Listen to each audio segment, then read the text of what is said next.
ও বানরের গলায় মুক্তার মালা কে দিল?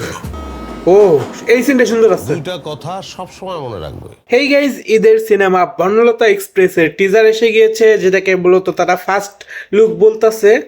তো দেখা যাক সেটা কেমন হয়েছে, সেটা রিয়াকশন দেই। I am too much excited for this, কারণ এটার কাস্ট অনেক বড়। 3, 2, 1 প্লে। বর্ণলতা এক্সপ্রেসের প্রত্যেকটা বগিতে চলে একটা করে গল্প। আছে মায়ের ভয়ে চুপসে থাকা ডাক্তার। কে আপনি? আমি ডক্টর হাসাব। বিরাট গুণধর পুত্র আমার, বাংলার নয়া জুয়েলাইস। আছে অজানার খোঁজে বেরিয়ে পড়া একজন তরুণী। চিত্রা। ও It's not your bedroom. আছে মন্ত্রী মশাই আর তার স্ত্রী। তাদের সাথে কিছুটা কানেকশন যে সিনেমাতে হবে সেটা ফিল করতে পারতেছি।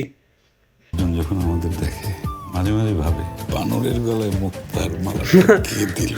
মাঝে মাঝে না, মানুষ সবসময় এই কথা ভাবে।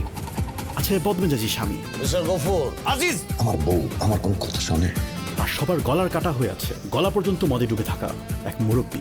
আপনার ও পরিচয়? বাকের ভাই, আমি একটু দৈত্য। Nice to meet you.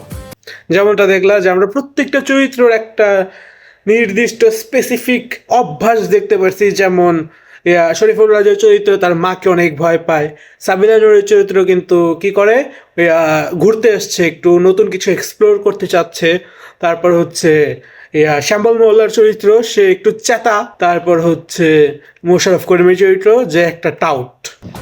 তবে ইঞ্জিনের পিছনের বগিগুলোর মতো এদের গল্প এসে মিলে যাবে এক জায়গায়। ও এই সিনটা সুন্দর আছে। দুইটা কথা সবসময় মনে রাখবে। কোন দুটা কথা? ও শিট, ও শিট, এটা দেখি মহানগরের ডায়লগ, যে কোনো দুইটা। তোমাদের যে ব্রেনের অবস্থা, দুইটার বেশি কথা তো মাথায় রাখতে পারবে না।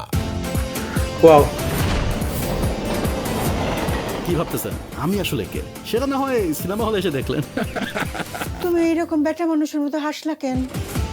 এই যে এই মহিলাটার কমেডি অনেক সুন্দর। আমি তাকে ব্যাচেলার পয়েন্টে দেখছিলাম।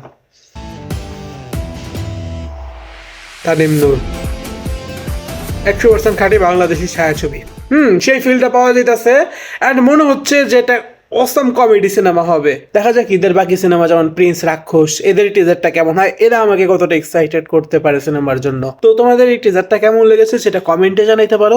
দেখা হবে তোমাদের সাথে পরের ভিডিওতে। বিদায়।